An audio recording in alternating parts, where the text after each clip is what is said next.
Hoy 18 de julio se conmemora el aniversario del golpe de Estado dado por Franco que dio lugar a la dictadura que se extendió pues hasta bien entrados los años 70 en nuestro país. Bueno, como consecuencia de este aniversario, pues se está hablando mucho del tema, hay gente que justifica la dictadura, gente que dice que no fue buena, pero que la equipara a la Segunda República, y dice por lo que dijo Casado, que lo uno era democracia sin ley y lo otro era ley sin democracia. En esta tesitura yo creo que lo mejor es dar datos para comparar pues, ambos regímenes y, digamos, determinar el contexto en el que se produjo el golpe de Estado en cuestión. Bueno, lo primero que me gustaría comparar es el sistema de partidos en ambos regímenes. En la época de la República, cuando se da el golpe de Estado, en el Parlamento republicano, pues había desde los carlistas, que prácticamente no tenían representación, se llamaban Comunión Tradicionalista, porque les votaba muy poca gente, la CEDA, que era el gran partido de la derecha, Izquierda Republicana, que era un partido de centro-izquierda, el PSOE, que era un partido de izquierdas, y luego ya, entre comillas, la extrema izquierda, como podría ser el Partido Comunista, que era muy minoritario, en comparación con el PSOE o con Izquierda Republicana, que eran, digamos, los grandes partidos.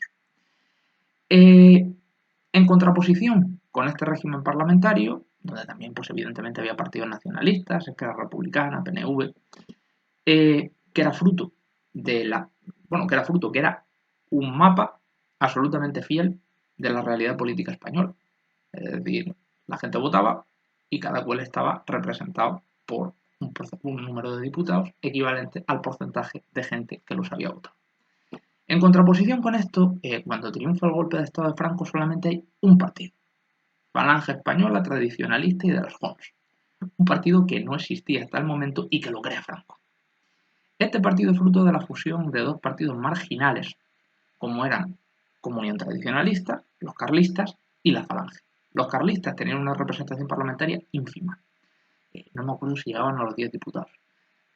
Los falangistas directamente no tenían nada. Y la mejor prueba de la tiranía que representó el franquismo, ya desde sus comienzos, es que Franco, en lugar de recurrir a la CEDA, que era el partido mayoritario de la derecha, ordena la disolución de la CEDA y crea ex novo este engendro. Y digo engendro porque es un partido que crea él, que no existía, que no tenía afiliación, que no tenía apoyo popular ninguno, y es un partido contra natura, porque es fruto de la fusión impuesta por el dictador de dos grupúsculos marginales de extrema derecha que además eran antitéticos, es decir, eran totalmente contrarios entre sí. El Comunión Tradicionalista era pues, la extrema derecha carlista religiosa, es decir, era la ultraderecha religiosa española que anhelaba el siglo XVIII.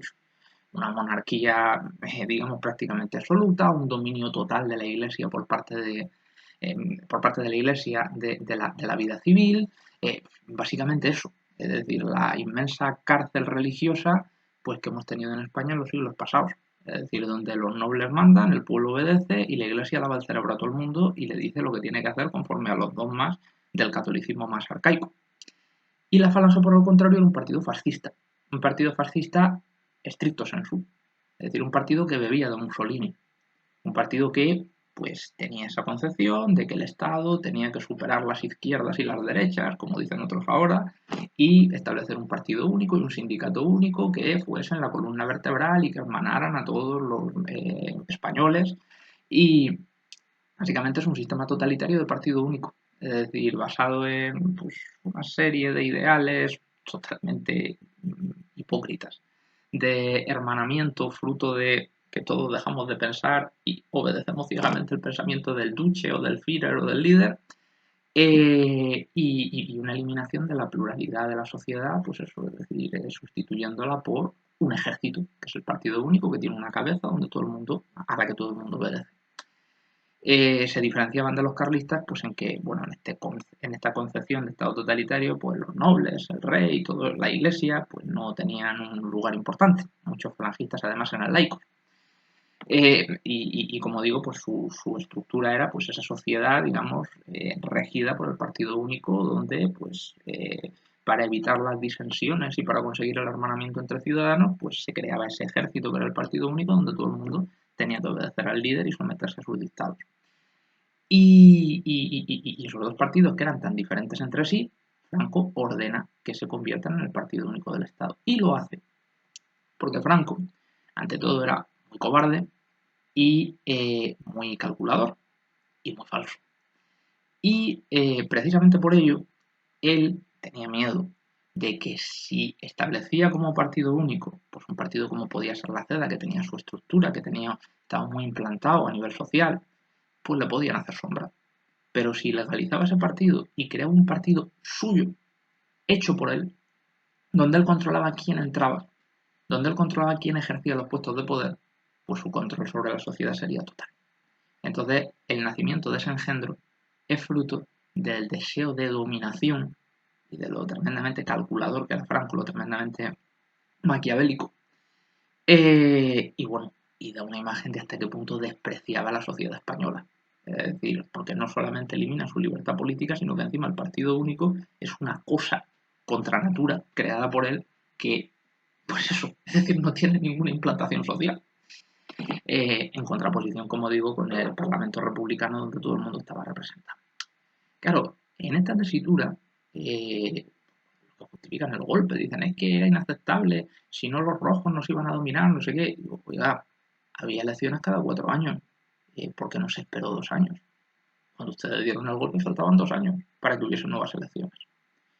Y esas elecciones se iban a celebrar, porque cuando ustedes dieron el golpe el Parlamento funcionaba con total normalidad y no había ningún complot judeo-masónico ni cosa rara que ustedes dijeran del Partido Comunista para convertirnos en un Estado totalitario.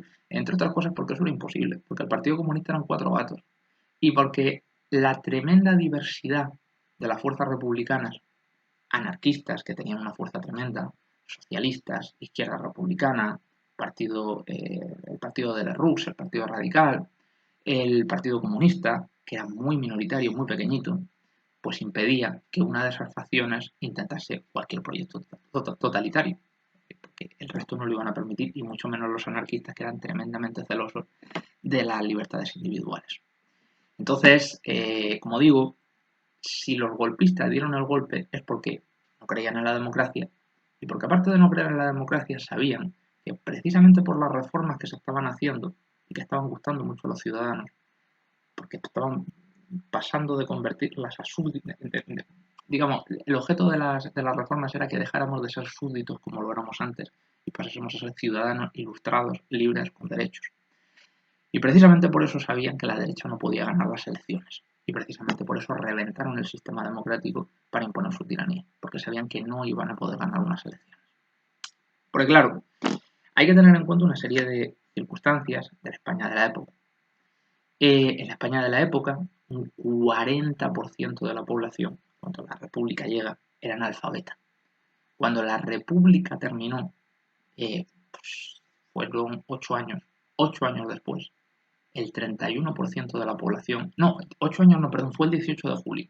En 2 años, ahí, tengo fatal la cabeza, perdón, desde 1931 hasta 1936, estamos hablando de 5 años y unos poquitos meses, la tasa de analfabetismo bajó del 40% al 29 y pico por ciento, 11 puntos, gracias a las 10.000 escuelas que construyó la Segunda República. Cuando termina el franquismo, la tasa de analfabetismo está en el 25%. Es decir, en 40 años, Franco bajó 4 puntos la tasa de analfabetismo.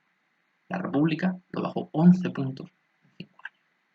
Que eso es una respuesta a esos que dicen, es que con Franco se consiguieron muchos avances sociales. No. Es decir, con Franco, mientras que en París, en Alemania, era demencial que un ciudadano que viviese en una gran ciudad, bueno, una gran ciudad y en un pueblo, viviese sin luz o sin agua. Aquí teníamos, prácticamente cuando Franco murió, suburbios de Madrid y de Barcelona donde la gente no tenía luz. Y ya te ibas a las áreas rurales y eso era monstruoso, cómo mal vivía la gente. Y, claro, es decir, esto hay que, claro, evidentemente, es decir, durante 40 años algo tiene que mejorar la situación. Es decir, desde 1939 hasta 1974, algo tiene que mejorar. Porque Europa en ese periodo ha avanzado de una forma descomunal. El tema es que tienes que comparar cuánto ha mejorado en España y cuánto ha mejorado en Europa. y te encuentras con que las tasas de pobreza en España cuando Franco murió eran abrumadoramente más altas de las de cualquier país europeo. Y eso era fruto, por una parte, de que el régimen franquista era un régimen radicalmente clasista, que despreciaba al pueblo, que solamente miraba por las élites, y por otra parte, pues el aislacionismo al que nos sometió Franco, aislacionismo fruto de que pues, era una dictadura que las democracias que la rodeaban no podían aceptarla con toda lógica, pues provocó que España se estancara y que España pues, no pudiese comerciar y no pudiese relacionarse con el resto de países europeos para generar prosperidad y que como consecuencia de ello pues el atraso se volviese endémico. Y aunque luego con el turismo mejoró algo, pues éramos un país radicalmente más pobre que Francia, Alemania, fruto, como digo, bueno, más pobre, los ricos vivían como Dios, pero la población me refiero, fruto como consecuencia, digo, fruto de que pues, precisamente no solo que la dictadura no se ocupase de la población, es decir, es que aparte de que no se ocupaba de la población, el país no podía generar riqueza porque la dictadura, por su naturaleza totalmente arcaica, totalmente antidemocrática, pues no podía relacionarse con el resto del mundo de un modo normalizado y como consecuencia de ello, pues comercio y todas la riqueza que se genera pues a través de la cooperación entre estados, pues era imposible, porque éramos una dictadura y quienes nos rodeaban eran democracias, y éramos la última dictadura de Europa, una vergüenza que tenemos que llevar sobre nuestras cabezas, ese anacronismo, pues, ¿sí? Es decir, por obra y gracia de Franco y de quienes le apoyaron. Y claro, es decir, os he hablado de las libertades políticas. Entrando ahora en los derechos civiles, pues nos encontramos con que la República establece el voto femenino, el derecho al divorcio, establece un conjunto de derechos para la mujer que hacen que deje de ser una menor de edad controlada por su marido, aunque no reguló el matrimonio homosexual, reconoce un conjunto de, vamos, es decir, permite, da un nivel de respeto y de normalización a la homosexualidad que no había existido hasta el momento, que te podían detener y te podían apalear y te podían encarcelar un juez por ser homosexual, hasta la fecha. Y el franquismo hace todo lo contrario. El franquismo elimina, bueno, establece una educación laica, donde la gente no sea esclava del dictado de los curas, donde la gente no tenga que soportar el catecismo por narices. Y el franquismo hace todo lo contrario. El franquismo da el sistema educativo a la Iglesia para que se lave el cerebro a los niños desde pequeños, para que se les obligue a recitar el credo, para que se les imponga la versión más arcaica, más enmohecida, más decimonónica del catolicismo, que era la que tenía la Iglesia española, que era la Iglesia más fundamentalista y más radical de toda Europa, y todas las libertades individuales que pues las mujeres, los homosexuales, los ciudadanos en general, por ejemplo el matrimonio laico, que no existía hasta la época, si te querías casar te tenías que casar por la iglesia por narices, pues todo eso lo eliminó Franco. La mujer vuelve a ser esclava de su marido, se elimina el divorcio, las personas homosexuales pueden ser encarceladas por el mero hecho de ser homosexuales y practicar la homosexualidad, la educación vuelve a ser feudo de los curas. En definitiva, los derechos civiles se eliminan de un plumazo y todo lo que en 1939 era, bueno, en 1939, perdón, en 1936 era normal, pasa a convertirse en aberraciones y atrocidades antinaturales en 1960. Y 40 años después, una mujer no se podía divorciar cuando sí que se podía divorciar en 1936. Por ejemplo, una mujer o un hombre. Y una mujer tenía que pedir permiso a su marido para hacer cualquier disposición patrimonial como si fuese menor de edad. Una mujer estaba tutelada por su marido permanentemente, mientras que en la época de la Segunda República una mujer era libre. Claro, es decir, realmente los franquistas decían que el golpe de Estado se dio porque España vivía una situación de caos, de violencia, donde se quemaban conventos, se violaban a las monjas, y esa situación pues exigía una respuesta militar porque era absolutamente imperativo. Esto es absolutamente mentira. En España de la época, bueno, por una parte hay que decir que el golpe de Estado, desde el momento en el que se instaura la República, ya empieza a, digamos, engendrarse a través de reuniones entre Sanjurjo y otros militares que dicen, oye, esto es inaceptable. esto hay que cortarlo de raíz. Luego ya cuando la derecha, porque esto es una cosa que nunca dicen, es decir, en la República hubo un gobierno de centro-izquierda en el primer periodo, un gobierno de derechas de la CEDA en el segundo periodo, en el Bienio Negro, y luego el del Frente Popular, que fue el último, que era un gobierno decididamente de izquierdas. Eh, como digo, desde que ese primer gobierno de centro-izquierda ya empieza a gobernar, luego cuando gobernó la CEDA, pues ya lo dejaron aparcado. Pero desde que ese primer gobierno de centro-izquierda empieza a gobernar, ya Sanjurjo y otros militares empiezan a decir que hay que dar un golpe. Y empiezan a conspirar, y las conspiraciones, pues, evidentemente, se disparan cuando la izquierda de verdad gana las elecciones con el Frente Popular.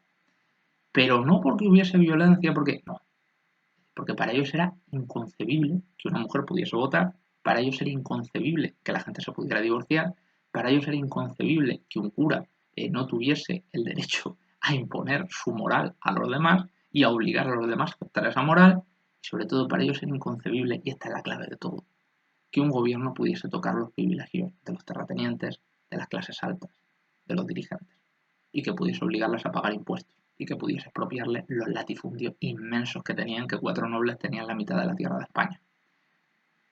Esa es la causa, fundamentalmente el bolsillo, que justifica el golpe de Estado. Como digo, la muerte de Calvo Sotelo es una excusa que utilizan para decir que, pues eso, que la situación es inestable, etcétera, etcétera, igual que lo de los conventos y tal, que sí que es cierto que cuando la República se instauró, pues hubo algunos disturbios y se quemó alguna iglesia, pero lo del asesinato generalizado de curas, más el asesinato de curas en general, eh, no se produce hasta que estalla el golpe, el Estado se descompone porque la República tiene que mandar a todas las fuerzas de seguridad, a todos los militares al frente, y entonces como consecuencia de esa situación de caos, pues hay milicias que pues, cometen esos crímenes execrables, pues como puede ser, pues eso, es decir, asesinar a un cura, o etcétera, etcétera. Pero como digo, eso es después del golpe. Antes del golpe se producen algunas quemas de iglesias, pero son disturbios, como perfectamente los hubo cuando murió en los últimos años de Franco, que eso es una cosa que nunca dicen. El político de mayor rango que ha muerto en España fue Carrero Blanco, y lo mataron cuando estaba Franco. Es decir, era todavía más importante que Calvo Sotelo. Calvo Sotelo era jefe de la oposición y él era presidente del gobierno, y lo mataron con Franco. Y últimos años de Franco y en la transición pues hubo violencia, hubo terrorismo, y evidentemente eso no justifica un golpe de Estado. Sobre todo cuando las causas, cuando en primer lugar esa violencia viene de dos partes, incluida la derecha, porque la extrema derecha cada 2 días estaba matando de un tiro en la nuca a líderes sindicales, líderes políticos de izquierdas y pues, reventando actos de los partidos, los de la Falange lo hacían mucho, reventando actos de los partidos de izquierda, en una tesitura de violencia que en gran medida era fruto pues de la situación de pobreza absolutamente atroz. En ese sentido hay una película de Buñuel que se llama Tierra y Pan. No, Pan sin tierra, perdón, ya no sé lo que digo, Pan sin tierra. Pan sin tierra que, si la veis, os vais a quedar de piedra. Es decir, porque demuestra la situación que digamos, sobre todo en las zonas rurales, las zonas urbanas también, pero en las zonas rurales, cuando llega la República, la gente vivía como animales, sin luz, sin agua, muriéndose de frío, muriéndose de desnutrición. Gente trabajadora, que trabajaban para los terratenientes, pero que los sueldos que les daban no les permitían comer siquiera. Es decir, niños que se morían de enfermedades que se podían evitar. Claro, esa gente lleva siglos sufriendo esa situación.